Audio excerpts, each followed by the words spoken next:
आज हम बात हेलो। करेंगे डॉक्टर डॉक्टर वी के Gupta, consultant of doctor V के गुप्ता एंड सिल्वरस्टिक हॉस्पिटल, जिनको 30 साल से भी ज़्यादा सालों का अनुभव है।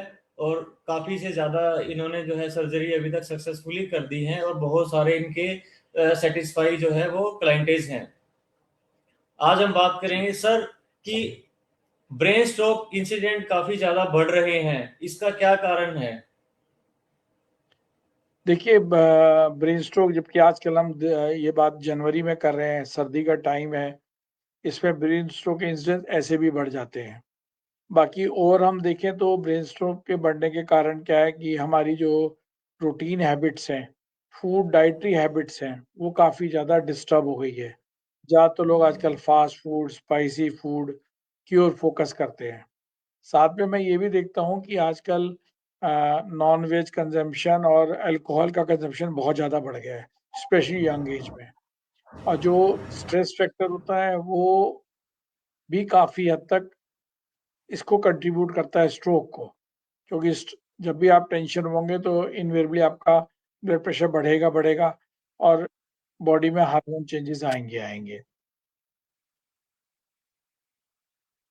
तो इसके लिए क्या है, जितना हम अपने आप का ध्यान रखेंगे उतना ही वो होगा। सर्दी के मौसम में ऐसे भी खाना पीना हमारा ज़्यादा बढ़ जाता है, क्योंकि सर्दी में खाना जल्दी डाइजेस्ट भी हो जाता है तो लोग ज़्यादा हैवी लेते हैं। तो ऐसा काफ़ी देखा गया है कि जो स्ट्रोक के इंसिडेंस सर्दी के टाइम में काफ़ी ज़्यादा होता है। तो सर, जैसे कि आजकल हम लोग देख रहे हैं कि कुछ लोग जो है वो सीटी स्कैन कराते हैं, कुछ लोग एमआरआई कराते हैं। बट ये हम कैसे डिसाइड कर पाते हैं कि हमें किस पेशेंट का जो है सीटी स्कैन करना है और किस पेशेंट का हमें एमआरआई करना है? देखिए, सीटी स्कैन और एमआरआई टेस्ट दोनों मरीज में कराने पड़ते हैं हमें। सीटी स्कैन का फ़ायदा क्या है, सीटी स्कैन छोटा टेस्ट है, जल्दी हो जाता है और ज़्यादातर छोटे शहरों में भी उपलब्ध है। अब सीटी स्कैन कराने से क्या होता है, हमें ये एक बार ये रूल आउट हो जाता है पेशेंट को इंट्राक्रैनियल हेमरेज तो नहीं है, क्योंकि स्ट्रोक दोनों वे से होता है। इंट्राक्रैनियल हेमरेज हो तो भी स्ट्रोक हो सकता है, और यदि ब्रेन में इश्यमिक इन्फार्क्ट हो तो भी स्ट्रोक हो सकता है।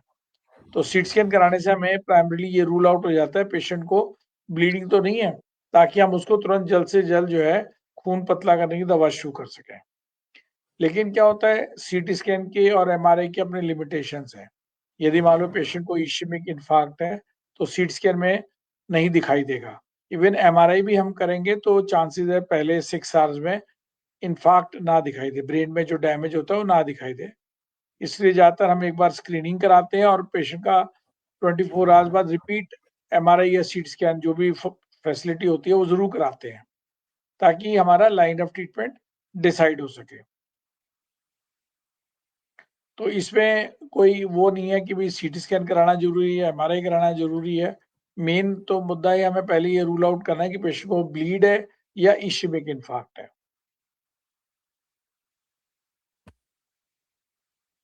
सर, पेशेंट्स के पास में क्या ऑप्शंस होते हैं कि अगर वो विंडो पीरियड में अगर आ जाए तो? देखिए, विंडो पीरियड में मतलब यदि पेशेंट्स 3 साढ़े 3 घंटे के अंदर आपके पास आ जाए और आप पेशेंट का ब्लड प्रेशर नॉर्मल है, शुगर नॉर्मल है, ब्लड टेस्ट कराते हैं वो रिपोर्ट ठीक आती है, सीटी स्कैन कराते हैं, सीटी स्कैन के अंदर कोई ब्लीड नहीं आ रही है, ब्रेन हैमरेज नहीं है, तो आपके बाद आजकल हम लोग जो है ब्लड डिसॉल्व करने वाला इंजेक्शन आता है वो दे सकते हैं, जिसको हम लोग टीपीए बोलते हैं। तो यदि हम उसको लगाते हैं तो उससे क्या है कि जो ब्लड वेसल ब्लॉक हो खुल जाए। लेकिन हर मरीज को हम राइट लेफ्ट ये इंजेक्शन नहीं लगा सकते, इसके अपने क्राइटेरिया हैं। हमें उस क्राइटेरिया को मीट आउट करना पड़ेगा, ये कंफर्म करना पड़ेगा कि भाई पेशेंट को ऐसी प्रॉब्लम ना हो कि हम टीपीए लगा दें, पेशेंट को इंटरक्रेनियल ब्लीड हो जाए। एक बार इंटरक्रेनियल ब्लीड हो गई तो फिर पेशेंट का सर्वाइवल बहुत मुश्किल हो जाता है। तो हमें ये चीज़ का ध्यान रखना पड़ेगा, और पेशेंट का टाइम से आना बहुत इंपॉर्टेंट है। यदि पेशेंट, लेकिन हम जिस कंट्री में रह रहे हैं इसमें ज़्यादातर पेशेंट जो है हमारे पास 3 घंटे 4 घंटे बाद ही पहुंचते हैं। तो इन कारणों का सर हम कैसे पता लगाया जा सकता है हमें? नहीं, वो तो जैसे पेशेंट आपके पास आया, पेशेंट के सिम्पटम्स के हिसाब से, पेशेंट को स्ट्रोक है, तो सबसे पहले आते ही हम उसका मेडिकल हिस्ट्री लेंगे, पास्ट हिस्ट्री लेंगे, क्या-क्या मरीज़ दवा खा रहा है लेंगे। उसके बाद हम उसको ब्लड टेस्ट सैंपल भेज देंगे। लगे हाथ हम उसको मरीज़ को सीटी स्कैन या एमआरआई के लिए शिफ्ट कर देंगे। क्योंकि कई बार क्या होता है, पेशेंट रेस्टलेस होता है, हाथ-पैर मारता होता है, तो एमआरआई पॉसिबल नहीं होता। तो सीटी स्कैन इसलिए मैं इनिशियली तो बेस्ट टेस्ट मानता हूँ। तो सीटी स्कैन के लिए मरीज़ को शिफ्ट कर देते हैं। और यदि अस्पताल के अंदर पेशेंट आ जाता है, नॉर्मली इस रिपोर्टों को सारे आने में 45 मिनट से 1 घंटा लगता है। और यदि पेशेंट आपके पास मान लो 2 घंटे में भी आता है, तो भी आपके चांसेस होते हैं कि रिपोर्ट आते ही आप उसको टीपीए लगा सकते हैं। सर जैसे कि हमने देखा है कि आप बेस्ट न्यूरोसर्जन इन हिसार सिटी हैं और काफ़ी साल से एक्सपीरियंस हैं आप, मतलब हिसार में सबसे ज़्यादा पुराने डॉक्टर्स हैं। तो आप अभी नए साल पे जो है अभी सबको क्या मैसेज देना चाहेंगे कि इन सब चीज़ के रिगार्डिंग हमें किन किन चीज़ों को ध्यान रखना चाहिए, तो क्या आप मैसेज देना चाहेंगे? देखिए, मैं लोगों को कहना चाहूँगा कि अपनी सेहत का ध्यान रखें। वैसे तो कोविड के बाद लोगों में हेल्थ अवेयरनेस काफ़ी ज़्यादा आ गई है, लेकिन फिर भी अभी काफ़ी जैसे बड़े शहरों में, मेट्रो शहर में देखते हैं जहाँ पे पब कल्चर और होटल कल्चर है, वहाँ दिक्कतें बहुत ज़्यादा है। तो मैं तो कहूँगा पहले तो आप अपना सेहत का ध्यान रखें। यदि आपको कोई डिज़ीज़ है, बीपी है, शुगर है, दवा रेगुलरली खाएँ।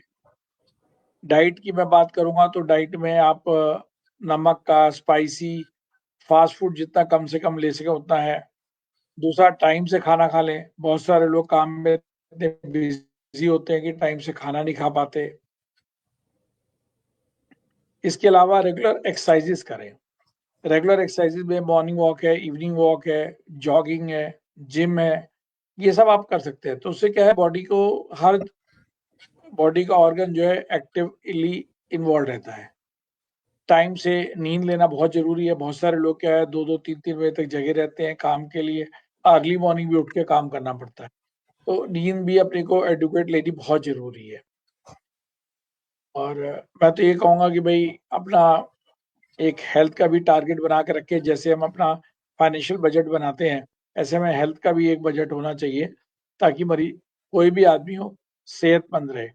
अब कल को आपको लकवा जाता है, एक तरफ हाथ-पैर नहीं काम करते हैं या आवाज़ चली जाती है या आँख की रोशनी कम हो जाती है, तो भी तो आपको फाइनेंशियल लॉस बहुत ज़्यादा होता है।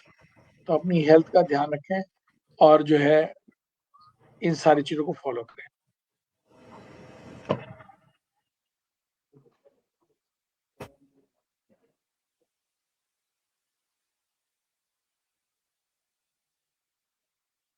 और सर मतलब कि किन चीज़ों के बारे में, जैसे कि आपके पास जो पेशेंट्स आते हैं वो आप कितना आपके बारे में, भाई जैसे अभी सभी लोगों को बताते रहते हैं कि भाई जैसे आपने उनका जो है सर्जरी करी है वो काफ़ी हद तक जो है वो 100% उनकी सक्सेसफुली है, और वो पेशेंट जो है वो अपने साथ जो और पेशेंट्स को भी लेकर आता है, और हमने देखा है कि वो सभी के सभी जो है वो पेशेंट जो है वो भी आपसे सेटिस्फाइड हैं। तो ये लोग हम लोग देख देख रहे हैं, आप कंटिन्यूसली जो है वो लाइव वीडियो में भी इन चीज़ों के बारे में हम सुन रहे हैं, और आपके चैनल के थ्रू भी हम लोग उसको देख पा रहे हैं, और काफ़ी अच्छा है। और इन दिनों हम अगर अगर कोई अगर पेशेंट का हमने वैसे वर्बली भी देखा है, अगर वो सर्च करता है तो मतलब कि सबसे बेस्ट डॉक्टर का जो है वो प्रिस्क्रिप्शन जो है वो आप ही के उसमें आता है। अब जैसे सुशील जी पूछ रहे हैं कि अगर घर पे ही एकदम स्ट्रोक आ जाए, तो क्या करें? देखिए, घर पे एकदम स्ट्रोक आ जाए तो ये देखना पड़ेगा कि पेशेंट होश में है या बेहोश है। यदि बेहोश है, तो आप उसको जल्द से जल्द अस्पताल ले जाने की तैयारी करनी चाहिए। जो भी नज़दीक अस्पताल हो, जहाँ पे सीटी स्कैन की सुविधा उपलब्ध हो, वहाँ लेके जाइए। बीपी घर पे ऑपरेटर्स अवेलेबल हो, बीपी चेक कर लीजिए। सिमिलर चीज़ है, जो होश में मरीज़ है, उसके अंदर आप द जो होश वाला मरीज़ है, उसके लिए आप वेट कर सकते हैं। और लेकिन ये है कि यदि मरीज़ का बीपी हाई है, तो जितनी जल्दी अस्पताल ले जाएँगे, उतना बेटर है। सर अस्पताल ले जाने के बाद क्या है कि वहाँ उसका जल्द से जल्द ट्रीटमेंट शुरू हो सकता है।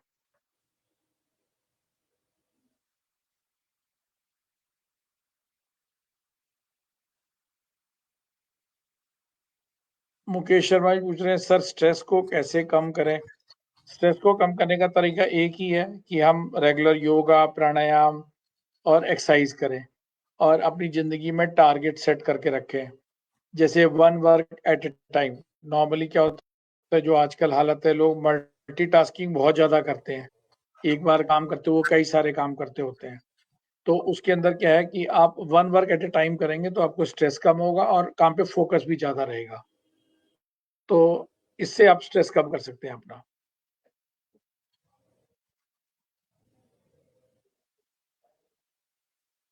सुनील मगलानी जी पूछते हैं, हेमरेज होने बाद ठीक होने पर क्या लक्षण फुल लाइफ रहते हैं? देखिए, यदि ब्रेन में हैमरेज हो गई या ब्रेन में कोई डैमेज हो गया है, तो वो जो डैमेज होता है उसकी वजह से जो कमियां आती हैं पूरी जिंदगी रहती हैं। लेकिन यदि आप रेगुलर दवा लेते रहेंगे और एक्सरसाइज करेंगे तो आपको धीमे धीमे इसमें काफी हद तक आराम आ जाता है।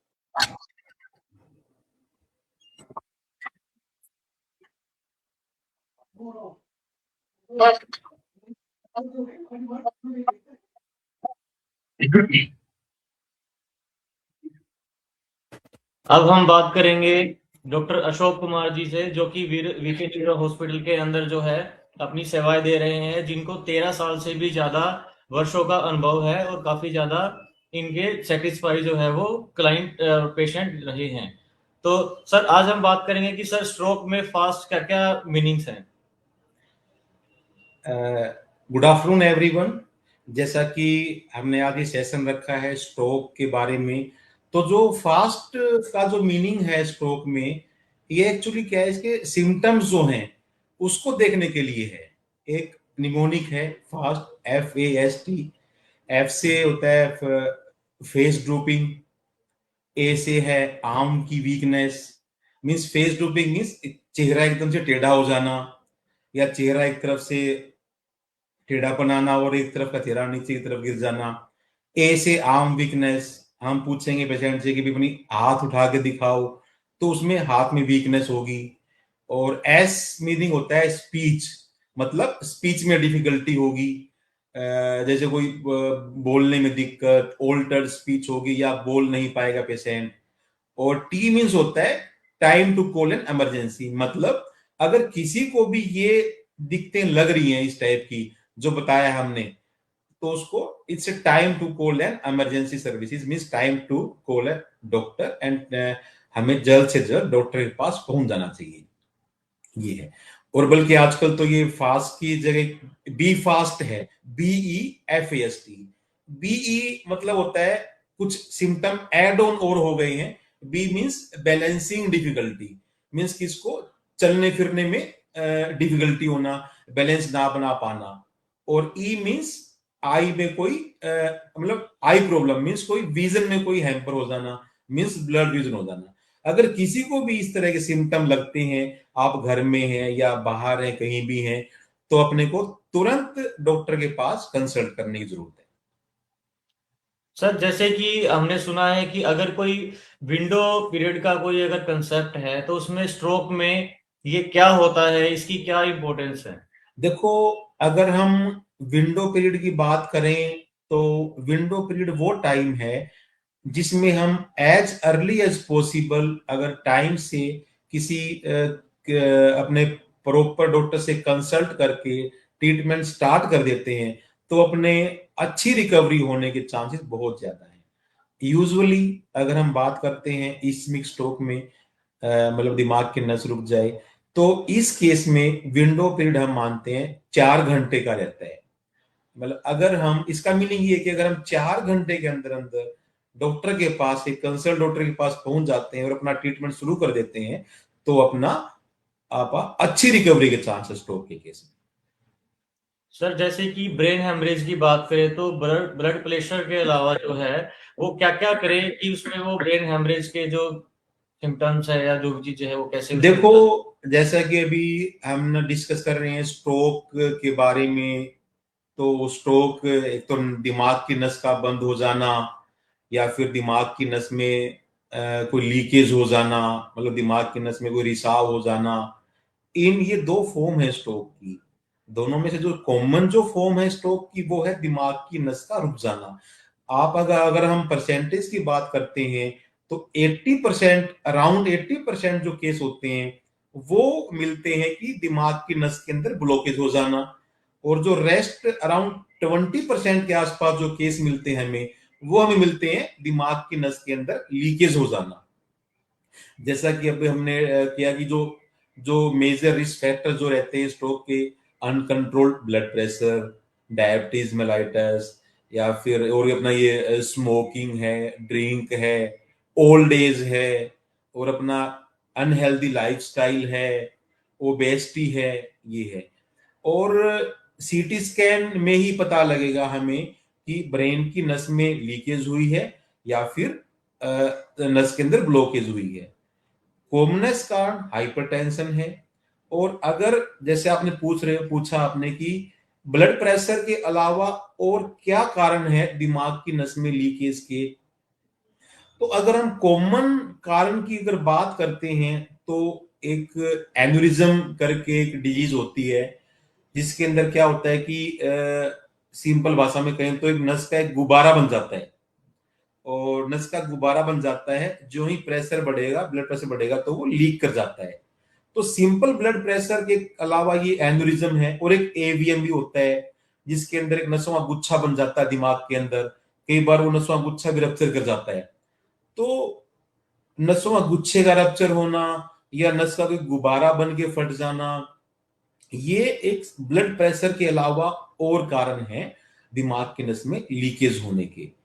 और इनको अगर हमें आप अगर करें डायग्नोसिस कैसे करना है, सीटी स्कैन में तो हमें ये पता लग गया कि भाई दिमाग में हैमरेज हो गई है, लीकेज हो गई नस के अंदर। उसका अगर हम कारण देखेंगे क्या कारण है ब्लड प्रेशर के अलावा, तो फिर हमें एंजियोग्राफी करवानी पड़ेगी। उसमें हमें क्लैरिटी आएगी कि और एन्यूरिज्म है या फिर एवीएम है या कोई वैस्कुलर मालफॉर्मेशन है। तो सर ये ब्रेन स्ट्रोक से हम कैसे बच सकते हैं? ब्रेन स्ट्रोक से देखो बचने का जो अपना ये है कि सबसे कॉमन जो है, अगर किसी पेशेंट को हाइपरटेंशन है या डायबिटीज है, तो अपने को इनको कंट्रोल में रखना पड़ेगा। ब्लड प्रेशर होना ही अलग से ये नहीं है कि स्ट्रोक हो जाएगा। अगर अपना ब्लड प्रेशर कंट्रोल है तो चांसेस ऑफ स्ट्रोक जो है वो काफी कम हो जाएंगे। और अगर साथ में कोई स्मोकर है या कोई एल्कोहलिक है, क्रोनिक एल्कोहलिक है, ओबीस पेशेंट है, और अपना जो लाइफस्टाइल है कि सीडेंटरी लाइफस्टाइल है, तो अपने को एक हेल्दी लाइफस्टाइल अपनाना पड़ेगा इसके लिए। जो डिजीज है उसको कंट्रोल में करना है, ब्लड प्रेशर डायबिटीज कंट्रोल में रखना है, लाइफस्टाइल को हेल्दी बनाना है, जैसे फूड हैबिट हेल्दी रखनी है, और जैसे रेगुलर योगा है, कुछ एक्सरसाइजेज हैं, वॉकिंग है, जॉगिंग है, स्मोकिंग को बंद कर दीजिए, अल्कोहल को बंद कर दीजिए। तो ये कुछ अपने लाइफस्टाइल मॉडिफिकेशन है जो हमें करने पड़ेंगे अगर अपने को स्ट्रोक से बचना है तो।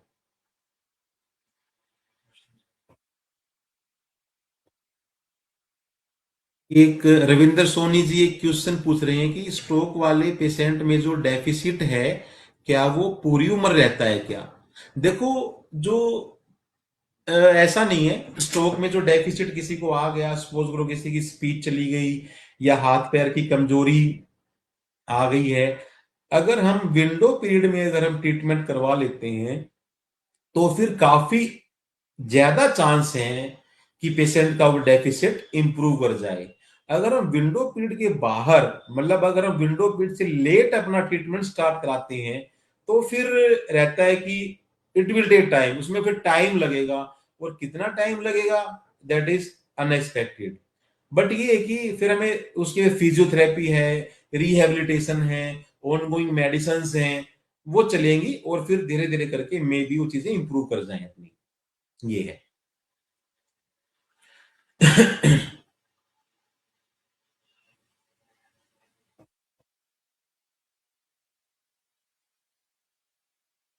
और अब हम अगर ये जैसे अभी पूछा था आपने कि स्ट्रोक से कैसे कैसे बचें, बचें? लाइफस्टाइल हाँ जी। का बहुत ही मेजर रोल है इसमें, स्ट्रोक से बचने में और स्ट्रोक को प्रिवेंट करने में। तो ये सब चीजें ऐड ऑन करके लाइफस्टाइल चेंज करके हम स्ट्रोक से डेफिनेटली स्ट्रोक से हम बच सकते हैं। लेकिन एक बात ये है कि अगर हमें कोई भी सिम्टम अगर लगता है स्ट्रोक का, या हमें खुद को या अपने फैमिली मेंबर को है किसी को, तो फिर हमें तुरंत एज सुन एज हमें डायरेक्ट कंसल्ट करना है। एक जो कंसर्न इसके जो डॉक्टर्स हैं, जो न्यूरोसर्जन है, न्यूरोलॉजिस्ट हैं, हमें डिले नहीं करना है। एक नीशू बेनीवाल जी ने क्वेश्चन पूछा, व्हाट इज स्ट्रोक? यही हम डिस्कस कर रहे हैं स्ट्रोक के बारे में। स्ट्रोक यही है कि दिमाग की नस का, एक अगर कॉमन लैंग्वेज में कहें तो, दिमाग की नस में रुकावट आ जाना या फिर दिमाग की नस में लीकेज आ जाना, ये इसी को स्ट्रोक बोलते हैं। स्ट्रोक की यही डेफिनेशन है। और हाँ, अगर हम सिम्टम की बात करें, सिम्टम तो फिर जिस जगह की जो नस में लीकेज है या फिर अपना वो है ब्लॉकेज है, उसके अकॉर्डिंग सिम्टम आएंगे। जैसे कि स्पीच डिफिकल्टी आना, हाथ पैर में कमजोरी आना, चक्कर आना, उल्टियां आना, मिर्गी के दौरे भी आ सकते हैं इसमें। और अगर दिमाग का प्रेशर बढ़ गया ज्यादा तो फिर पेशेंट को बेहोशी भी आ सकती है। और एक क्वेश्चन और पूछा है कि नीशू बेनीवाल जी ने कि रिस्क फैक्टर एक्सप्लेन करें सर। रिस्क फैक्टर, सबसे कॉमन रिस्क फैक्टर तो हाइपरटेंशन है, डायबिटीज है, अगर हमको डिजीज की बात करते हैं तो। उसके अलावा अपना ये स्मोकिंग है, एल्कोहल है, और अपना सीडेंटरी लाइफस्टाइल है, ओबेसिटी है। तो यही जो है, और ओल्ड एज है। जो जो एज बढ़ती है, जो एज बढ़ती है थोड़ा सा ओल्ड एज के अंदर, इसमें स्ट्रोक का रिस्क थोड़ा सा ज्यादा हो जाता है। पर ऐसा नहीं है कि बच्चों में या मिडिल एज में स्ट्रोक नहीं आते, ऐसा नहीं है। स्ट्रोक किसी भी एज में आ सकता है, पर जो कॉमन जो एज है वो थोड़ी ओल्ड एज ग्रुप है। आजकल तो ये इंसिडेंस भी देखा गया है कि आजकल तो छोटे बच्चों में स्ट्रोक हो जाते हैं कई बार। पर उसमें फिर हमें रीजन देखना पड़ता है भी, और एक्स्ट्रा क्या रीजन है। कुछ इन्वेस्टिगेशंस हैं, कुछ वर्कअप हैं, वो फिर हमें करवा कर देखने पड़ते हैं कि इसकी इडियोलॉजी क्या है। मिडिल एज में है तो भी वही है, वर्कअप करा के देखना पड़ेगा अपने को कि क्या क्या इसका क्या क्या रीजन है, क्या इसकी इडियोलॉजी है इस पेशेंट में, और कैसे फिर हम उसको ट्रीट करें, और उससे फिर हम दोबारा स्ट्रोक ना हो, हम उससे कैसे बचें, वो हमें देखना है। बट मेन जो कंसर्न है तो है prevention. Means prevention is better than cure always. कि हम ऐसी चीजों को अपनाएं, ऐसी अपनी लाइफ स्टाइल अपनाएं कि अपने स्ट्रोक आए ही ना। एक क्वेश्चन और पूछा है डॉक्टर अमित राठौर जी ने, sir stroke mostly old age people में होता है या यंग पीपल भी अफेक्ट हो सकते हैं? बिल्कुल, यही तो हम अभी जो बताया मैंने अभी, कि mainly it's a disease of old person, but now days हमें देखा गया कि किसी भी एज में आ सकता है। ऐसा कोई फिक्स क्राइटेरिया नहीं है। बट हाँ, इसका रीजन यही है कि अपना लाइफस्टाइल, वे ऑफ ईटिंग, अपना way of living, sedentary lifestyle है, lack of exercises, lack of yoga, है ना, ऑल, और uncontrol blood pressure, uncontrol diabetes. तो यही यही रिस्क फैक्टर हैं, स्ट्रोक के आने के जो कॉमनेस रिस्क फैक्टर हैं, और इन्हीं से हमें बचना है बेसिकली, और यही है।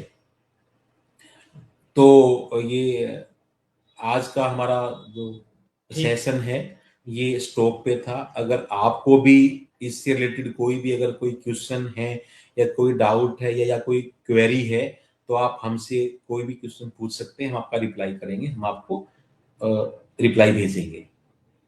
ठीक है सर, आपने काफ़ी अच्छी जो है वो इन्फॉर्मेशन जो है वो आज सबको दी है। और इसके रिगार्डिंग अगर किसी को भी अगर कॉन्टैक्ट करना है या किसी को भी या उसके फैमिली में दिक्कत है, तो आप वीके न्यूरो केयर हॉस्पिटल में आके जो है वो डॉक्टर साहब से संपर्क कर सकते हैं। Thank you Neeraj ji, thank you very much all of you.